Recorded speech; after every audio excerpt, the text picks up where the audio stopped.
사랑하는 영락교회 지체들에게 주 안에서 평화 인사를 전합니다. 오늘은 2023년 11월 30일 목요일입니다.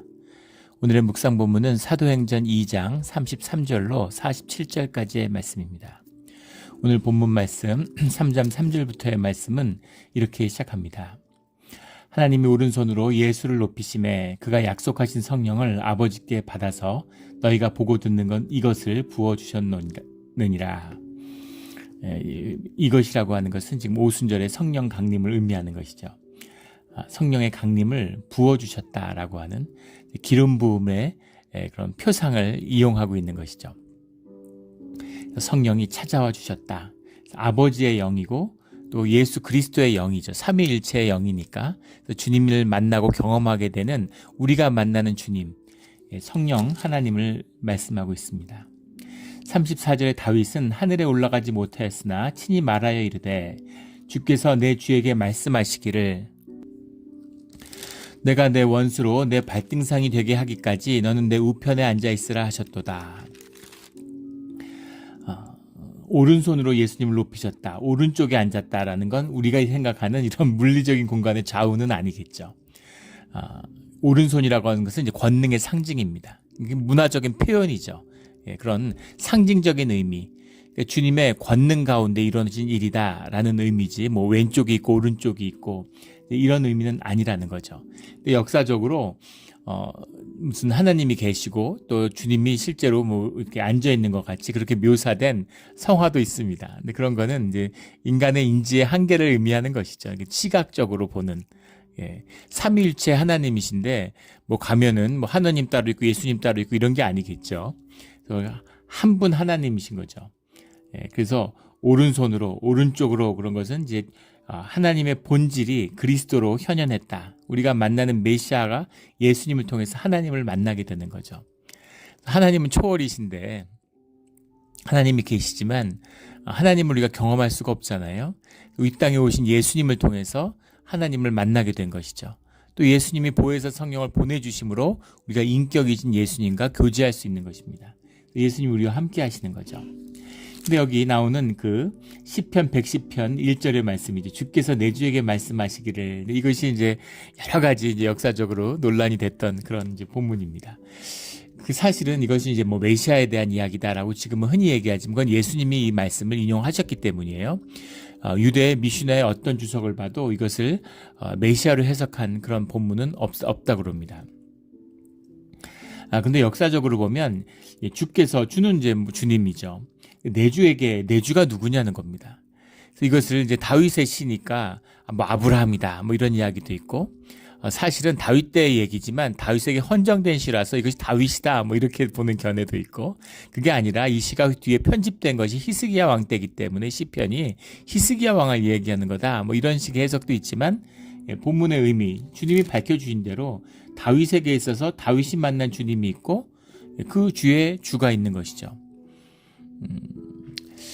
그 물리학자들은 세상 가운데 뭐 13차원이 있다, 뭐 19차원까지 있다, 온갖 얘기들이 많지만 적어도 11차원까지 있다는 것은 다 이야기합니다. 동의하는 거예요. 우리가 존재하고 있는, 우리가 경험하고 있는 이 4차원의 세계, 이 세계가 존재하기 위해서는 3차원, 4차원의 세계가 존재하기 위해서는 당연히 물리적으로 존재하는 것이 11차원까지가 있어야지 되는 거죠. 11차원까지 있다는 것이 무슨 의미일까요, 도대체? 우리가 5차원, 6차원, 7차원을 공간적으로도 뭐 감각적으로도 전혀 이해할 수 없는데 그것이 이제 그 수학적으로 증명이 되는 거죠. 수학의 신의 언어라 그러잖아요.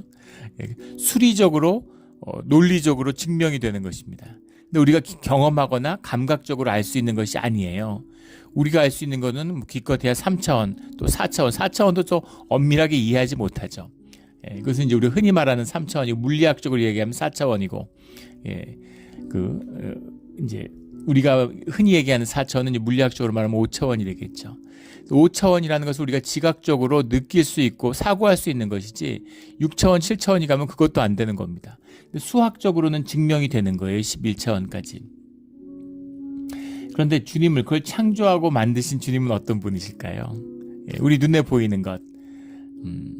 우리 눈으로 적외선 같은 건 안 보이잖아요. 예.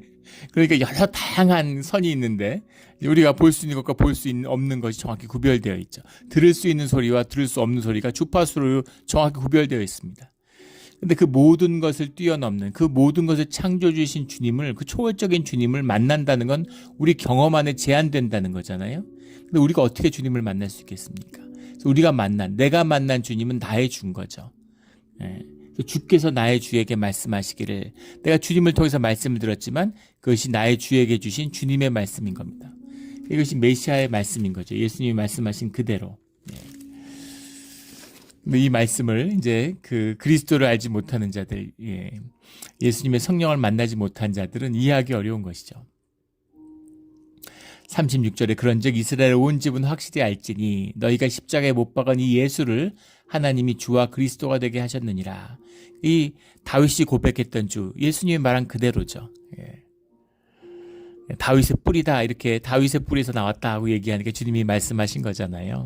다윗이 만난 하나님이 나다, 이런 이야기죠. 주와 그리스도가 되게 하셨다. 예수님이 그리스도시다라고 하는 그 고백입니다. 37절에 그들이 이 말을 듣고 마음에 찔려 베드로와 다른 사도들에게 물어 이르되 형제들아 우리가 어찌할꼬 하거늘. 마음에 찔려라고 하는 카테슈게산이라는 말인데 이게 실신하다 이런 얘기입니다. 관통하다 이런 마음의 찔림을 받았다. 이 말이 이제 움직인 거죠. 우리가 교리적으로 이런 이야기들에 너무 익숙해 있어가지고 우리가 깨닫지 못하고 알지 못하는데 아는 것처럼 생각하는 겁니다. 개념적으로 이제 이해가 되니까, 개념으로 들어와 있으니까, 죽은 자가 살아났다는 게 말이 됩니까? 처녀가 애를 낳았다는 게 말이 돼요? 그런데 우리가 교리적으로 받아들이고 동의한 거죠. 그러니까 그랬구나. 부활 승천하셨구나. 어떻게 승천합니까? 그런 거죠. 근데 그 말씀이 성령의 강림을 받고 성령과 하나됨을 경험한 이 초대교회의 이 주의 자녀들 가운데, 공동체 가운데 그 말씀이 마음을 꿰뚫은 겁니다. 그 마음을 받은 거죠. 말씀을 받은 거예요. 이것이 우리의 예배의 자리입니다. 주님이 주시는 말씀으로 그 말씀을 받아야 되는 거죠. 설교를 잘하고 못하고 중요하지 않아요. 뭘 잘하면 좋겠지만, 뭐 세상에 유튜브에 가면은 수백만 개의 설교가 있지 않습니까? 또 수많은 뭐 성경 주석서 자료들 다 찾아볼 수 있는 세상입니다. 예배 가운데 듣는 설교의 의미가 뭐겠어요? 우리의 마음이 준비되고 공동체가 하나됨으로 예배 가운데 주님의 임재가 있어서 그 임재하신 주님의 말씀을 설교를 통해 계시로 받는 것이죠. 그것이 말씀의 참된 의미입니다. 마음에 찔리는 거예요. 예전에 한 간증을 들으면서 어릴 때 굉장히 불우한 삶을 사셨는데 주님을 영접하고 주님의 음성을 들었는데 주님이 주시는 말씀은 내가 너를 사랑한다라는 그 말씀이었다는 겁니다. 아무에게도 사랑받지 못했죠. 사랑받을 자격이 없다고 생각하죠. 세상에 속았고 정죄당했습니다. 그런데 주님이 사랑한다는 말을 듣고 펑펑 며칠을 우셨다는 거예요.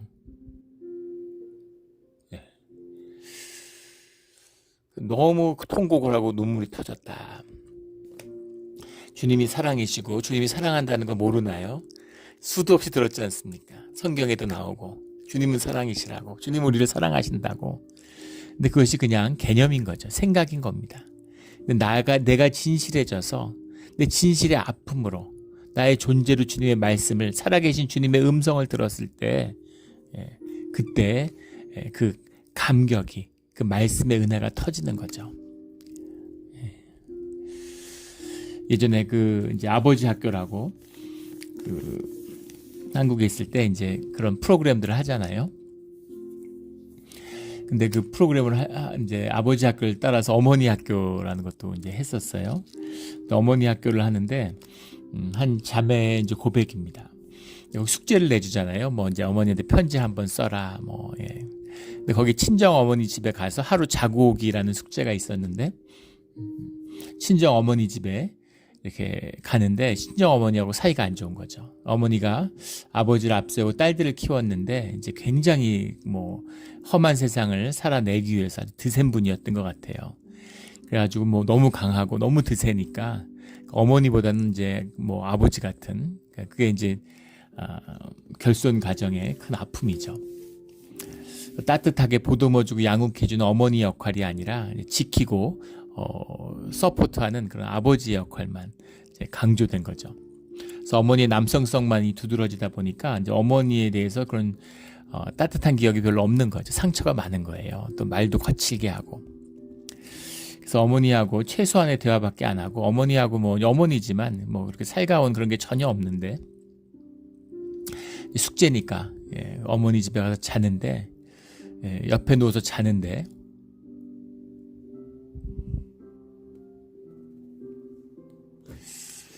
어머니 손을 잡았다는 거죠. 어머니 손을 잡았는데 어머니가 우시더래요. 평생 어머니 우는 모습을 본 적이 없는 거죠. 같이 손을 잡고 울었다는 겁니다. 엉엉 운 게 아니라 그냥 눈물이 막 나는 거죠. 근데 그 눈물을 흘리면서 평생에 쌓였던 아픔과 상처가 다 씻어 내려갔다고, 그런 겁니다. 그래서 주님께 감사했다, 뭐 이런 고백을 들은 기억이 있습니다. 그런 것이죠. 진실이에요. 성령을 받았다는 것은 우리가 진실함 가운데 하나가 됐다, 이 얘기입니다. 그러니까 가슴이 찔리는 거죠. 주님을 만나기 전에는 내가 의로운 줄 알아요. 생각에 거짓에 갇혀 사니까. 저도 그랬습니다. 전 제가 굉장히 괜찮은 사람인 줄 알았어요. 법을 어긴 적도 없고 욕 한마디 한 적 없습니다. 바르게 살았어요. 반듯하게 살고. 나 같은 사람만 있으면 세상이 천국이겠지, 이렇게 생각했습니다. 근데 주님을 만나고 나니까 정말 그 수치와 부끄러움이 말할 수 없는 것이죠. 정말 떼굴떼굴 굴러다니는, 기도를 하다가 정말 옷을 찢고 머리를 다 쥐어 뽑고 싶은 이런 깊은 수치와 고통을 만나는 겁니다. 지금도 그렇죠. 그러면서 회개하게 되고, 그러면서 감사하게 되고, 이제 그런 거죠. 마음에 찔려 사도들에게 물어 이르되 형제들아 우리가 어찌할꼬. 이게 신앙의 고백이잖아요. 우리가 어찌할꼬. 도대체 우리가 어떻게 해야 될까? 우리가 어떻게 해야 될까? 이것입니다. 우리가 어떻게 해야 될까요? 통회하는 마음으로 주님을 만나는 거죠. 주님의 성령이 우리의 심령을 채우면 그럼 주님이 우리가 어찌할까를 알려주시는 거죠. 우리를 인도해 주시는 겁니다. 그 마음, 38절에 베드로가 이르되 너희가 회개하여 각각 예수 그리스도 이름으로 세례를 받고 죄사함을 받으라. 그리하면 성령의 선물을 받으리니. 38절은 우리 또 이제 신약의 신학이죠. 그래서 굉장히 이제 신학적으로 많은 논란이 되는 그런 말씀입니다. 사실 논란될 거 아무것도 없어요. 개념적으로 이걸 생각으로 이걸 받아들이기 때문에, 신앙이 아니기 때문에 복잡한 것이죠. 이 말씀에 복잡할 게 뭐가 있습니까? 이게 이제 복잡하게 이해되는 이유는 뭐냐면, 회개하여 예수 그리스도 이름으로 세례를 받고 죄 사함을 받으라라는 것인데, 회개하여라고 하는 이 말입니다. 이 말이 에이스라는 말과 붙어 있어요. 에이스, 에페신, 톤, 하말티언이란 말입니다. 하말티언, 우리 하말티아 너무 잘 아는 신이죠. 톤이라는 건 이제 정관사 더죠. 그러니까 에이스 아페시인이라는 말이, 아페시인이란 말이 forgiveness, 용서받았다, 용서함. 에이스인데 에이스를 통해서라고도 할 수 있고, through도 될 수 있고, by도 될 수 있고, for도 될 수 있기 때문에 에이스란 말이. 그래서 회개를 통해 가지고 죄사함을 받는 것이냐라는 겁니다. 회개해야지 죄사함을 받는 것이냐. 뭐 그 말이 그 말 같지만, 회개를 하면 죄사함을 받습니까? 그럴 수도 있고 아닐 수도 있겠죠. 무슨 말일까요? 죄사함은 주님이 주시는 은혜입니다. 내가 회개를 하면 받고 회개를 안 하면 안 받고 이런 것이 아니에요. 그런데 또 회개를 안 하는데 전혀 용서받을 마음이 없는데 죄사함을 받았다는 게 무슨 의미가 있을까요? 그 죄사함을 받은 걸까요? 죄를 진 것도 모르는데, 죄인이라고 생각도 안 하는데. 그래서 이것이 어떤 근거도 아니고 수단도 아니라는 겁니다. 그래서 그 에이스는 for로, 무엇을 위하여라는 말과 맞겠죠. 죄사함을 받기 위해서 너희가 회개를 해야 된다는 겁니다. 회개를 하기 때문에 죄사함을 받는 것이 아니라, 죄사함을 받기 위한 그 과정 가운데 회개가 있는 것이죠. 근데 그 회개조차도 주님이 주어주신 성령의 역사로 받는 겁니다. 이것이 중요한 거예요. 유대인들이 맨날 회개하죠. 회개하는 것이 속죄를 하고 회개를 하고, 물론 형식적이고 종교적인 용서와 그 죄사함을 구하는 것도 굉장히 파워풀해요. 그걸 통해서 유대교회가 아직도 유대인들이 정체감을 유지하고 세상을 다스리는 권세를 누리잖아요. 우리 대속죄일의 말씀, 레위기 16장의 말씀에서 나눴던 것이죠. 그것도 굉장히 파워풀한 것입니다. 그러나 여기서 말하는 회개라고 하는 것은 그런 것과 차원이 다른 것이죠. 보혜사 성령을 받아서 성령 안에 하나됨으로 성령의 나를 주관하시는 그런 회개입니다. 주님이 하시는 회개죠. 주님과 함께 돼서 나누는 회개예요. 기도를 처음에 교회를 나갔는데 나이 30이 넘어서 교회를 처음 나갔습니다. 기도를 못해요. 기도를 할 수가 없는 겁니다. 진짜가 아니니까 흉내내기는 너무 이제 쑥스럽고 성격 자체도 그런 거죠. 그래서 기도를 못 하겠는 거예요. 기도를 전혀 못 하겠는 겁니다. 지금도 그런 게 있어요. 영어로 설교도 할 수 있습니다. 영어로 집례도 할 수 있어요. 그런데 영어로 기도는 못 하겠는 거죠. 영어로 기도를 하면은 기도가 뜨는 겁니다. 그래서 기도는 꼭 한국말로 해요. 제가 아는 이세 목사님도 그런 분이 있는데, 뭐 영어가 더 편한 분인데도 이상하게 기도만은 한국말로 하는 분이 계셨어요.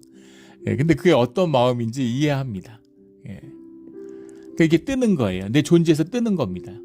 물론 영어가 모국어가 아니기 때문에 저거는 그런 것 같은데, 의식이 이제 강하게 작용하니까 그런 게 아닐까. 근데 우리말로 해야, 그래야 뭔가 마음의 심령에서 쏟아지는 기도가 열리는 거죠. 기도를 못 하는 겁니다. 근데 목사님이 그런 저한테 조언을 해주셨어요. 좋은 목사님을 만났는데, 기도를 이렇게 하려고 너무 애쓰지 말고 하루에 1분씩 3번 해보겠다, 1분씩 1번 해보겠다, 이런 마음으로 설교를 쓰라고. 입으로 하는 건 감정이 담기고 우리의 마음이 담기니까 힘드니까, 그래서 일단 기도를 써봐라. 써서 기도를 한번 읽어라. 그것도 안 되면 그럼 주기도문을 읽거나 시편을 읽으라고. 기도할 때 이렇게 앉아서 성경 찬송 같은 거, 피아노 찬송 이런 거 틀어놓고 사도신경을 계속 읽거나 또 주기도문을 계속 읽거나 그런 식으로 시작해봐라, 이렇게 말씀하셨습니다. 그런데 1년을 다녀도 설교 기도를 못 하겠는 거예요. 근데 교회에서 수련회를 갔는데 정말 뭐 영적으로 충만한 수련회였습니다. 우리 몬트레 영락교회도 그런 시간을 주님이 허락하실 때가 있으리라고 믿어요. 또 그런 걸 꿈꾸고 우리도 해보자, 이런 말씀들이 나오는 걸 듣습니다. 정교일 수련회를 갔는데 참 그 놀라운 수련회였죠. 비가 쏟아져가지고 막 홍수가 졌는데, 그런데 비가 오지 않게 해달라고 기도했는데 우리 그 수련회 하는 거기만 비가 안 오는 겁니다. 정말 신기하죠. 비가 안 오는데, 그 이제 기도를 밤에 막 집회를 하고 기도를 하는데, 사람들이 막 기도하는데 기도를 못 하는 거죠. 근데 정말 가슴이 아픈 거예요. 나는 기도를 못 하는구나. 그러면서 기도가 시작됐는데, 그렇게 기도를 하면서 밤을 새워서 기도를 했습니다. 첫 기도인데, 근데 그 기도의 대부분이 다 회개의 기도였어요. 정말 떼굴떼굴 굴러다니는, 통곡하는 그런 기도를 했습니다. 진짜 신기하게 초등학교 때 했던 짓, 못된 짓 같은 거, 뭐 고무줄 끈 그런 거 있지 않습니까? 고무줄 끄는 적은 없지만 사실 이렇게 장난으로 남의 옷을 가위로 이렇게 썬 적이 있었습니다. 아무도 모르죠. 근데 잊었어요. 그런 일이 있었다는 것조차도. 근데 그런 게 다 기억이 나더라고요. 그래서 정말 눈물의, 통곡의 그런 수많은 회개의 기도를 했던, 그걸 하고 났는데, 그리고 새벽이 돼서 나오는데 해가 뜨는데 세상이 반짝반짝 하는 거예요. 근데 그냥 해가 떠서 반짝거리는 게 아니라 빛이 가득한 겁니다. 눈이 부실 정도로 다 반짝반짝 하는 거예요. 그래서 그때 빛이 있어서 세상이 밝은 게 아니라 주님이 계셔서 세상이 밝은 거구나. 태양 때문이 아니라 빛 때문이구나라는 것을, 뭔가 그 세상에 너무 반짝이는 것 속에서 경이감 같은 걸 느꼈던 그런 기억이 있습니다. 그런 것이죠. 회개하고 세례를 받고 제사함을 받으라. 그리하면이라고 해석을 했는데 카이라는 말입니다. 그리고 여기 엔드예요. 그래서 세례를 받고 회개하고 제사함을 받으면 성령의 선물이 오는 것이 아니라, 회개도 하고 세례도 받고, 여기 세례를 받는다는 건 유대인들이 받는 세례가 아니죠. 주님의 세례입니다. 그리고 주님의 이름으로 받는 세례죠. 예수 그리스도의 이름으로 받는 세례를 받고 죄 사함을 받아라. 그리고 성령의 선물도 받으라는 것이죠. 예. 이걸 조건절 같이 이해하면 안 된다는 겁니다. 주님의 은혜예요. 예. 내가 뭘 하면 뭐가 주어지는 그런 건 없습니다. 다 주님의 은혜로 받는 것이죠. 40절에 또 이러말로 확증하여 관하여 이르되 너희가 이 패역한 세대에서 구원을 받으라. 예, 39절에 이 약속은 너희와 너희 자녀와 모든 먼데 사람 곧 우리 하나님 얼마든지 부르시는 자들에게 하신 것이라. 예, 너희뿐 아니라 너희 자녀와 너희의 먼데 사람, 우리 주 하나님이 얼마든지 부르시는 자들, 이것이 주님이 우리를 부르시는 뜻이라는 거죠. 나를 구원하기 위해서 나를 부른 게 아니라 우리의 가족을 부르시는 거고, 우리의 땅에 있는 주의 이웃을 부르시는 거고, 이 땅의 백성들을 부르시는 거라는 겁니다. 주님의 부르심이죠. 저희 가족 중에서 제가 처음으로 교회를 나갔어요. 지금은 전부 다 뭐 세례 받고 교회 다니고 이제 이렇게 됐지만은 참 그 이해할 수가 없었습니다. 아버지를 부르셨으면, 할아버지를 부르셨으면 다 교회 나갔을 텐데, 제가 막내인데 교회에서, 가족 중에서 무슨 말의 영향력이 있었겠어요. 제가 제일 현찮은데, 부모님이 아픈 손가락 같은 건데, 제가 예수 믿는다고 무슨 은혜가 될까? 무슨 영향력이 있을까? 근데 이게 주님의 부르심입니다. 기독해 하시는 거죠. 그런 주님의 역사입니다. 부르심이죠. 너희가 이 패역한 세대에서 구원을 받으라. 패역한 세대, 죄가 관영하는 세대 가운데 주님의 복음을 받은 것입니다. 복음으로 살아가죠. 이 땅에 살지만은 하나님 나라의 백성이 돼서 사는 거죠. 세상이 너무너무 패역해요. 지금 팔레스타인 유대인 전쟁을 하는데, 물론 이제 하마스의 테러로 시작된 것이죠. 유대인들이 한 1200명 정도 죽었다고 그러는데, 인질로 한 뭐 200 몇십 명을 잡아갔다고 그러죠. 하마스가 공식적으로 발표한 겁니다. 자기들이 잡고 있던 최연소 인질이 생후 4달 된 아이였는데 이제 이스라엘에 폭격해 죽었다라면서 공개를 했어요. 야, 그걸 보면서 진짜 저 사람들인가 이런 생각을 했습니다. 인간이 저럴 수가 있을까?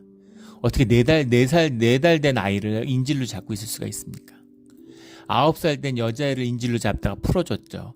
보신 분들 있을 거예요. 그 아버지가 인터뷰하는 영상을 봤는데, 딸이 풀어지기 전에 아버지가 한 인터뷰입니다. 근데 정말 그걸 듣는데 정말 눈물이 나더라고요. 아버지가 딸이 죽었으면 차라리 죽었다고 하면 도리 좋겠다, 이렇게 얘기하는 거예요.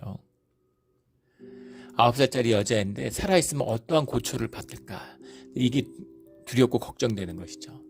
딸이 차라리 죽었으면 좋겠다, 죽었기를 기도한다, 이렇게 얘기하더라고요. 그런데 팔레스타인이 또 한 12,000명이 죽었습니다. 공습하고 막 계속 뭐 폭격하고 이래서. 팔레스타인은 무슨 죄입니까? 테러는 하마스가 했는데, 팔레스타인이 한 12,000명 죽었다고 그래요. 막 분노에 막 붙들려가지고 무차별 보복을 하는 거죠.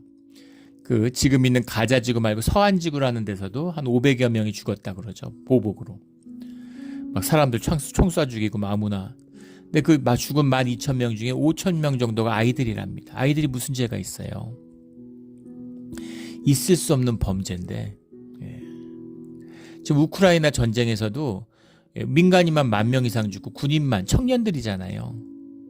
75,000명이 죽었답니다. 우크라이나에서만. 우크라이나가 공개를 하니까 서방이 들어가 있으니까 알 수 있는 거죠. 이 러시아는 더 많이 죽었겠죠. 이게 뭐 하는 것입니까? 너무너무 악한 거예요. 근데 이런 와중에서 뭐 방산산업이 뭐 호기를 맞았느니, 무기를 얼마 수출했느니, 이게 뭐 도움이 되니 안 되니 경제적으로, 이런 걸 따지고 있습니다. 정말 패역한 세대죠. 패역한 세대입니다. 주님이 정말 불을 내려서 다 태워버려야 될 것 같아요. 근데 주님이 기다리시고 기회를 주시는 거죠. 주님의 사랑하는 자녀가 이 땅 가운데 기도하고 있기 때문입니다. 이 패역한 세대에서 구원을 받으라라는 주님이 주시는 구원의 약속이죠. 우리의 자녀들은 어떤 세상을 살겠습니까? 내가 아니라 너의 자녀를 위해서 울라고 하시는 주님의 말씀이 가슴을 울리죠. 정말 그런 걸 보면 한숨이 나오죠. 우리 아이들은 어떤 세상을 살게 될까? 이 패역한 세대에서 구원을 받으라. 우리의 소망이 주님에게만 있는 것입니다. 패역한 세대에서 구원을 받는 우리 모두가 되기를 주의 이름으로 축원합니다. 41절에 그 말을 받은 사람들은 말을 들은 사람이 아니죠. 받은 사람입니다. 설교를 누구나 듣지만 주님의 말씀을 받는 자는 소수죠. 그 말씀을 마음에 새기는 자는, 그 생명으로 받은 자들은 삶이 변하게 되어 있습니다. 세례를 받음에 이날의 신도의 수가 3,000이나 더하더라. 이날의 신도가 수가 3,000이나 더하더라라는 게 이제 미완료 과거예요. 그래서 이걸 이제 자꾸 극적으로 이제 그런 경향들이 있죠, 교회에서. 자꾸 이 극적인 어떤 이적의 사건으로, 그래서 이 성령의 사건이 있으니까 3,000명이 몰려온 것처럼 그런 이야기가 아니라 지속적인 진행입니다. 이날로부터, 지금은 120명이 모여 있는 거잖아요.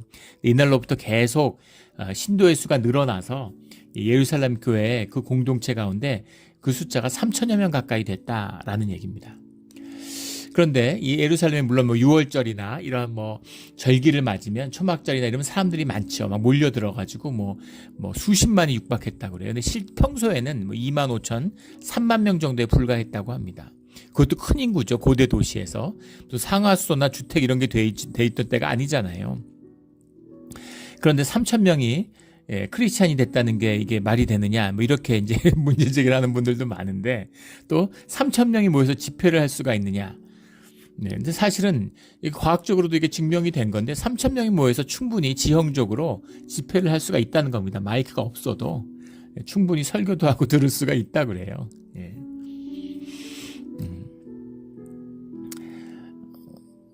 근데 뭐 들을 수 있고 없고의 문제가 아니라 이 3,000명이 한데 모여서 지금 같은 교회에서 예배 드리는 게 아니죠. 뒤에도 나오지만 43절부터 이제 가정에서 모이는 그런 가정의 모임입니다. 우리 구역 모임 생각하시면 돼요. 그러니까 구역이라는 게 뭐 10명씩 100구역이면 1,000명 되는 거잖아요. 이제 그렇게 생각하시면 됩니다. 그래서 그런 구역들이 점점 늘어가고, 또 이 예루살렘에서 왔다가 이방인들이 또 주님을 영접하고 자기 고향으로 돌아가고, 그래서 복음이 이 지중해 연안으로 로마 제국 안에서 퍼져나갔던 것이죠. 그런 역사다라는 걸 보면 되겠습니다. 42절에 그들이 사도의 가르침을 받아 서로 교제하고 떡을 떼며 오로지 기도하기를 힘쓰니라. 오로지 기도하기를 힘쓰니라. 이 코이노니아가 이루어졌다는 얘기잖아요. 가르침을 받아 교제하고 떡을 떼며 기도한다. 1장 14절에 나왔던 성령의 역사가 있으면 항상 나타나는 코이노니아의 모습이죠. 교회의 모습이에요. 그래서 교회는 뭘 하는 것인가? 말씀의 가르침을 받고 서로 교제하고 떡을 떼고 기도하는 것입니다. 이게 교회예요. 한국 교회 프로그램이 제가 한 15년 전에 한번 조사한 적이 있었는데, 교회에서 하라고 그래가지고 한 200몇십 개 되더라고요. 200개가 넘어요. 지금은 더 많겠죠. 자꾸 이벤트하고 뭔가를 하려고 하는 겁니다. 뭔가를 하려고 그래요. 교인 중에 그런 분들이 있습니다. 그리고 또 그런 교회를 다니다 보니까 이제 익숙해지시고 오셔가지고 내년의 비전이 뭐냐, 뭐 내년의 표가 뭐냐. 교회 표가 있죠. 우리는 뭡니까? 계시록 말씀이잖아요. 내가 만물을 새롭게 하노라. 그 말씀을 받았습니다. 교회가 교회 주신 주님의 말씀이죠. 교회가 2000년 됐는데 새해 또 다른 비전이 뭐가 있겠어요? 교회는 그냥 교회로 가는 겁니다. 그래서 뭐 자꾸 뭐 꾸미고, 왜 꾸미겠어요? 자꾸 사람 끌어들이고 돈 끌어들이려고 그러는 것이죠. 그럴 필요 없습니다. 교회는 공동체 하나됨이에요. 화목함을 이뤄내면 되는 겁니다. 화목함을 이루고 성령이 함께하면, 성령의 샘이 터지면 생명수가 솟아나요. 그럼 모든 사람이 생명이기 때문에 교회는 부흥하게 돼 있습니다. 교회가 가짜인데 사람들 끌어모아서 뭐 하겠어요? 사람들을 왜 끌어모으려고 하겠습니까? 사람을 끌어모으면 사람도 영이기 때문에 사람이 영의 에너지를 내뿜습니다. 그게 어떤 에너지인지 궁금하신 분들, 느껴보고 싶은 분이 있으면 무슨 풋볼 경기나 농구 경기, 뭐 축구 경기 이런 거 한번 가보세요. 야구 같은 경기는 야구 지도자들도 선수들 다 인정하는 거죠. 현장에서 보는 것보다 TV를 위해서 만들어진 경기 같다, 이런 얘기가 있잖아요. TV로 보는 게 훨씬 더 재밌고 정확히 볼 수 있습니다. 야구장에 가면 뭐 조그맣게 보이니까 뭐 공을 뭘 던지는지 어떻게 경기하는지 전혀 안 보이죠. 근데 그걸 봐야 뭐 해설을 해주잖아요. 구질도 보고 공이 어디 들어갔는지 이런 거 다 볼 수 있죠. 그런데 왜 사람들이 TV로 안 보고 야구장을 찾아갈까요? 야구장의 열기, 사람들의 영이 합해지는 한 목소리를 내는 그 파장에 압도되기 때문입니다. 군대에서 행군을 하는데 오른발 오른발 하면서 이렇게 박자를 맞춰요. 근데 영국이나 유럽의 군대에서는 그 박자를 못 맞추게 한다고 그래요. 다리를 건널 때. 실제 뭐 19세기 18세기 이럴 때 다리를 행군하다가 다리가 자주 무너지는 거죠. 인간의 파장이 있기 때문입니다. 동시에 같은 이 박자를 낼 때 굉장한 영적 파장이 있어요. 물론 유럽의 이제 하천이라는 게 우리 뭐 동아시아의 하천과 다르죠. 아시아의 하천과 좁고 얇은 길이고 작은 다리들이 많으니까 그렇기도 하지만 사람들이 박자 맞춘다고 다리가 무너집니까? 예. 그런 걸로 여리고성이 무너진 걸 이제 설명하는 과학자도 있어요. 음파와 파장이 있다는 거죠. 한 목소리를 낸다는 게 얼마나 무서운 건지에 대한 이야기입니다. 사람들이 한 목소리를 낼 때 거기서 나오는 파장이 있는 것이에요. 영을 흔들어요. 그래서 한 300~400명 모여서 예배를 드리면 은혜가 충만하게 느껴집니다. 같은 목소리로 찬양을 하니까 가슴이 울리고 영이 흔들리는 것이죠. 그래서 자꾸 그 영향력과 파장을 위해서 사람을 모으는 거예요. 근데 그렇게 모으면 끝이 좋지 않습니다. 영으로 시작했는데 사람의 일로 끝나고 마는 것이죠. 오늘 우리가 교회의 역사 중에 그런 걸 얼마나 많이 봐요. 세상에 손가락질 받고 영향력이 다 1도 없는 웃음거리가 돼버린 대형 교회들이 얼마나 많습니까? 그렇게 되면 안 돼요. 10명이 모여도 10가정이 모여도 여기 물론 120명이라는 숫자도 상징적인 의미가 있죠. 유대 회당의 기준이 120명이에요. 120명이 모여야 회당으로 인정이 됩니다. 그래서 120명이 모였다라는 것이 우리가 하나의 공동체를 이뤘다. 독립적인 교회를 이뤘다라는 상징적인 의미가 들어있죠. 예. 근데 생명의 수가 터지면 사람들이 모이게 돼 있어요. 생명수를 마시면. 근데 전혀 엉뚱한 곳에 생명수가 터지는 것이 아니라 두세 사람이 예수 이름을 모인 곳에 종교적으로 교리적으로 모였다는 의미가 아니라 삶이 하나 됐다는 얘기입니다. 예. 서로 가르침을 받고 교제하고 떡을 떼며 기도하기를 힘쓰는 우리 교회 본질이 회복되는 몬트레 영락교회가 되기를 주의 이름으로 축원합니다. 43절에 사람마다 두려워하는데 라는 것을 이제 뭐 전통적인 해석 가운데 보면 사람들이 너무 이게 화목하고 모이니까 교회 밖에 있는 사람들이 두려워했다. 뭐 성령을 두려워했다. 그러니까 종교적인 해석이죠. 이걸 모르는 겁니다. 모이는 사람들이 두려운 거예요. 성령 안에 있고 성령 가운데 모이는데 주님을 향한 경외감이 생기는 겁니다. 왜겠습니까? 주님이 살아계시기 때문이죠. 주님을 알고 살아계신 주님을 아는 사람은 두려워할 수밖에 없어요. 주님이 얼마나 무서운 것인지 주님의 임재의 그 두려움을 알기 때문입니다. 그래서 선을 지킬 수밖에 없는 거죠. 내 유혹 때문에 죄를 지을 수는 있지만 내가 의식적으로 주님을 거스리고 성령을 거스르는 일은 절대 하지 못합니다.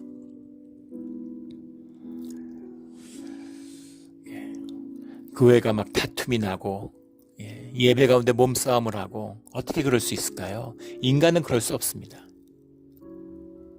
선앙당, 산에 가면 선앙당에 돌 모아놨잖아요. 그거 발로 부실 수 있을 것 같습니까? 못해요. 왜 못할까요? 귀신이 있는 걸 사람들이 알기 때문인 거죠. 두려워서 못합니다. 그런데 어떻게 예배를 방해하고 교회에서 분쟁을 일으키고 이런 짓을 어떻게 할 수가 있어요? 두려움이 없기 때문이죠. 종교기 때문입니다. 주님이 살아계신다는 걸 믿지 않아요. 넘리스죠. 교리적으로만 이렇게 막 하고 내 에고가 강화되니까 내가 하나님 위에 있는데 구원의 확신을 가지고 남들 예수 안 믿는다고 정죄하고 있는데 뭐가 두렵겠습니까? 이게 종교의 모습인 것이죠. 두려움입니다. 경외함이죠. 주님을 두려워하는 사람들이 모이면 뭐 교회 헌법, 법률, 뭐 재판, 기소위원회 이런 거 다 필요 없어요. 주님을 두려워하고 주님이 살아계시는데 뭘 그런 게 필요하겠습니까? 우리 경외감, 살아계신 하나님을 만나는 그런 우리 공동체가 되기를 주의 이름으로 축원합니다. 사달들로 말미암아 기사와 표적이 많이 나타나니 본질이 회복되니까 당연한 이야기겠죠. 믿는 사람이 다 함께 있어 모든 물건을 서로 통용하고 한 가족이 되고 하나가 됐으니까 니끈할 게 없는 것이죠. 또 재산과 소유를 팔아 각 사람의 필요를 따라 나눠주며 필요한 게 있으니까 나눠주는 거죠. 이게 교회의 모습입니다. 하늘 가족이잖아요. 이런 일이 진짜 있었을까? 이건 뭐 교회의 모습이 아니다. 온갖 심지어 기독교 안에서도 이걸 교리적으로 공격하는 많은 목소리들이 있습니다. 성경 말씀인데 성경에서 그렇게 했다고 그러는데 이걸 왜 자꾸 부정하려고 그럴까요? 이게 부담스럽기 때문인 거죠. 예. 그리고 자꾸 이단들이 이런 걸 이용해갖고 사람들의 재산을 갈취하기 때문인 거죠. 예. 한 가족인데 가족이 사랑으로 하나 되면 나누고 싶지 않겠습니까? 우리 교회도 이제 그런 같이 한 마음이 되고 교회가 화목해지니까 교인들 중에서 뭐 음식하고 뭐 낚시했는데 물고기 잡았는데 그걸 다 손질해가지고 막 나눠주고 교회에 가져다 주시고 또 교회에서 이렇게 식당 하시는데 주일날은 영업 안 하는데 또 주일날 이렇게 교인들 초대해가지고 식사 대접하고 하루 쉬는 날인데 섬기는 기쁨이죠. 나누는 기쁨이잖아요. 기쁜 것이죠. 저희 아이들이 추수감사절 맞아가지고 이제 일주일 동안 와 있다가 월요일날 왔다가 이제 주일날 예배드리고 지난주 돌아갔습니다. 그런데 와 있는 동안에 이제 뭐 외식하면 너무 비싸니까 이제 밥을 다 집에서 해주잖아요. 근데 음식하면은 음식하고 설거지하고 일이 많죠. 애들이 설거지 갖다 도우려고 그러는데 하지 말라고 그래요. 뭐 잠깐 집에 왔는데 쉬라고. 가서 방에서 쉬어라. 그렇게 얘기하고 제가 다 설거지하죠. 밥하고 음식하고 이러는데 정신없습니다. 하루에 밥 3끼 하려면은. 그리고 어떻게든 뭐 맛있는 거 해주려고 그러고 애들에서 뭐 맨날 아르바이트하고 타코 먹고 그랬다는데 뭐라도 좀 고기도 구워 불고기라도 구워주고 이러고 싶은 거잖아요. 근데 그 기쁨이 있어요. 뭐라 말할 수 없이 기쁩니다. 돌아갈 때는 용돈이라도 몇백 불 주고 싶은 거죠. 여유가 없잖아요. 없어서 못 주지 있는데 왜 안 주겠습니까? 줄수록 기쁨이 더한 것이죠. 그런 마음이 한 가족 가운데 나타난다는 겁니다.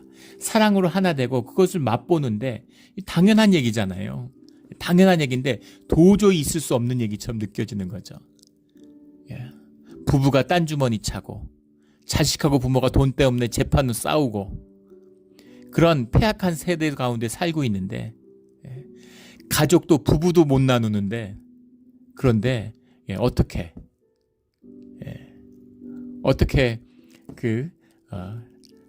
이 교회에서 이런 게 이루어질 수가 있어 이렇게 생각하는 것이죠. 이게 나누어지는 겁니다. 나누어지는 거예요. 제가 처음에 교회 나갔을 때 이제 뉴욕에서 이민교회를 다녔는데 교회 가운데 이제 하나님 나라가 이제 임하는 것을 봤죠. 아 이거구나. 세상에 두려움이 없습니다. 사람들이 두려워가지고 무슨 다 뭐 연금, 보험 이런 데 관심 갖는 거잖아요. 혼자 되신 분들이 계세요. 교회 권사님들. 늦게 이민 오셔가지고 남편을 잃고 뭐 여러 가지 어려움 속에 있는 분들입니다. 아무 어려움이 없어요. 집을 하나 얻어가지고 같이 삽니다. 방 하나씩 해서. 근데 그렇게 재밌고 웃음이 끊이지 않고 즐거울 수가 없어요. 외로운 게 어디 있습니까? 매일매일 끊임없이 뭔가 새로운 게 있고 같이 놀러 다니시고.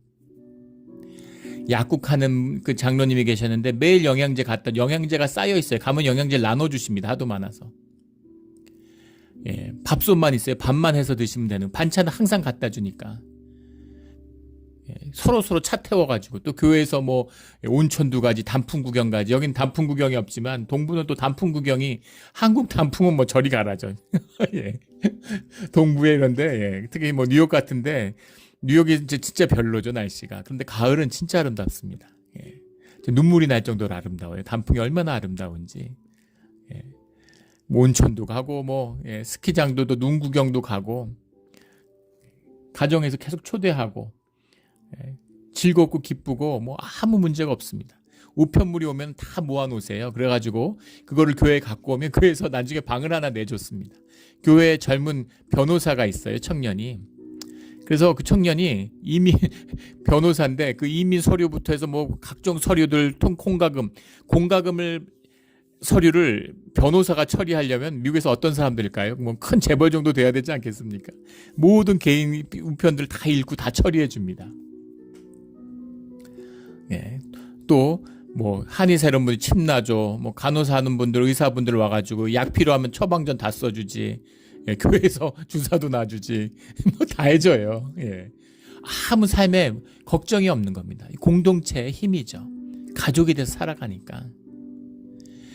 우리 육신의 가족만 하나가 돼도, 내가 우리 애들한테도 맨날 그 얘기를 합니다. 너희 삼형제가 한 마음이 돼서 서로 돕고 하나가 돼서 기도하고 같이 살아가면 어떤 세상, 어떤 환난이 와도 두려울 게 없고 너희가 반드시 이긴다고. 아무것도 두려워할 필요가 없다. 너희가 화목하면 세상을 이긴다고 얘기해줘요. 하물며 교회가 하나 되면 두려울 게 뭐가 있겠습니까? 세상에 무서울 게 뭐가 있겠어요? 이 모습을 말씀하고 있는 것이죠. 46절에 날마다 마음을 같이하여 성전에 모이기를 힘쓰고 집에서 떡을 떼며 기쁨과 순전한 마음으로 음식을 먹고 같이 먹음의 중요함, 떡을 떼고 음식을 먹고, 이게 삶의 진실이잖아요. 삶의 본질이죠. 이 교회의 모습입니다. 먹는 게 중요해요. 우리 삶에서 먹는 게 얼마나 중요합니까? 국가 정상이 만나도 국빈 방문에도 음식이 뭘 나와서 뭘 먹었느냐가 굉장히 중요한 뉴스죠. 차 마시면 차 마신 만큼 나누어지고, 빵 먹으면 빵 먹은 것만큼 나눠주고, 밥 먹으면 밥 먹은 것처럼 나눠지는 겁니다. 이게 우리 삶의 진실이에요. 같이 먹는 거, 식구잖아요. 같이 먹는 겁니다. 그래서 교회에서 같이 모여서 떡을 떼고 먹어야 돼요. 그래서 종교에 의에 빠진 사람들, 종교인들, 이런 사람들은 또 교회 그런 분들도 있어요. 왜 헌금 걷어가지고 밥 먹는 데 쓰냐고 그러고. 돈 뭐하러 법니까? 밥 안 먹고 사나요, 집에서는? 그리고 막 이렇게 너무 잘 먹는다고 다 먹는, 왜 잘 먹으면 좋죠. 잘 먹어야죠. 마음이. 우리 이번 주일도 우리 교회 장로님이 생신이어가지고 교인들 한턱 내겠다고. 기쁨이 있고 나누고 싶은 거죠. 생일잔치고 가족이니까 그 마음이 얼마나 귀한 것입니까? 그런데 종교인들은 이렇게 얘기하는 거죠. 왜 그걸 팔아가지고 가난한 사람 도와야지, 교회인데. 예수님 살아계실 때 바리새인들이 하던 말과 똑같잖아요. 왜 돈 들여가지고 교회 그런 거 뭐 카펫 바꾸고 이러느냐, 뭐 카텐 바꾸느냐, 이런 분들도 있어요. 뭐 우리 교회는 없지만은 교회가 병들면 그런 분 꼭 있습니다. 진실함, 가족됨, 사랑을 나누는. 그래서 이 안에서 은혜가 나누어지고, 이게 생명의 나무가 자라나면 생명의 열매가 주렁주렁 열리는 겁니다. 주렁주렁 열려요. 예전에 뭐 그 선교사님들 오시고 그러면 한 달씩, 뭐 2달씩 이렇게 같이 우리 선교사님들 좀 돕자고, 선교사역 돕자고 그래가지고 우리 지정 헌금 받고 그랬습니다. 예전에 2달 받은 것보다 요즘에는 다음 주에 오시는데 한 주 광고하고 지정 헌금 받아도 예전보다 한 2배 나옵니다. 뭐 형편이 나아졌을까요? 갑자기 다 돈 벌어서 부자 됐을까요? 부자 될수록 점점 인색해지죠. 세상에 묶이면. 마음이 열리고 은혜가 열리는 것입니다. 풍성한 거예요. 나누면 나눌수록 더 풍성해지고 더 은혜가 부어지고 더 부유해집니다. 그래서 다 모든 게 감사하게 되는 거죠. 47절에 하나님을 찬미하며 또 온 백성에게 칭송을 받으니 주께서 구원받는 사람을 날마다 더하게 하시니라. 이것도 앞에 나왔던 것 같은 비유하려 과거죠. 계속해서 사람들이 늘어간다는 것입니다. 온 백성에게 칭송을 받으니, 칭송을 받아요. 경외하심을 받습니다. 로마의 총독이었던 플리니우스라는 사람이 그 당시 황제였던 트라이안 황제에게 보낸 그런 그 상소 보고서가 아직도 남아 있죠. 거기 보면 트라이안 황제가 이제 기독교인들이 하도 이상하다 그러니까 초대교회 기독교인들이 그걸 좀 조사해서 보내라 그래가지고 이제 그 스파이를 넣은 거죠. 밀정을 심은 겁니다. 모여서 뭐 하는지, 혹시 역모를 꾀하는 건 아닌지, 뭘 하는지 보인 거예요. 근데 그걸 다 조사한 다음에 플리니우스 총독이 그 로마 황제에게 쓴 보고서가 남아있는데, 우리들이 꿈꾸는 로마법의 이상을 이들은 삶으로 살고 있다, 이렇게 써서 보냈습니다. 공의롭고 정의롭고 서로 도와주고, 누구나 그런 사회를 만들고 싶지 않겠어요? 정의가 강물처럼 흐르는 그런 사회를 만들고 싶은데 그런 사회는 어디에도 없죠. 근데 이미 그들은 그 사회를 이루고 그 삶을 살고 있더라, 이런 겁니다. 이것이 초대 교회의 모습입니다. 이것이 진실이기 때문에, 이것이 진리이기 때문에 로마를, 세계의 제국을 뒤집은 것이죠. 이게 교회의 능력이고 주님의 복음의 능력이에요. 우리 삶의 진실입니다. 우리 초대교회의 진실이 오늘 우리 교회의 진실이 되기를 간절히 소원합니다. 함께 기도드리겠습니다. 하나님 아버지 감사합니다. 오늘 우리 초대교회의 모습을 읽으면서 가슴이 뛰고 또 희망에 부풀고 또 주님 앞에 어쩔 줄 몰라 하는 또 그런 깊은 죄의 아픔이 있습니다. 오직 성령께 의지하고 성령이 오셔서 하나 되며 우리가 정말 아름다운 주님의 교회를 이루는 우리 몬트레이 영락교회가 되기를 소원합니다. 주님 함께하여 주시옵소서. 역사하여 주시옵소서. 인도하여 주시옵소서. 감사하며 예수 그리스도 이름으로 기도드렸습니다. 아멘.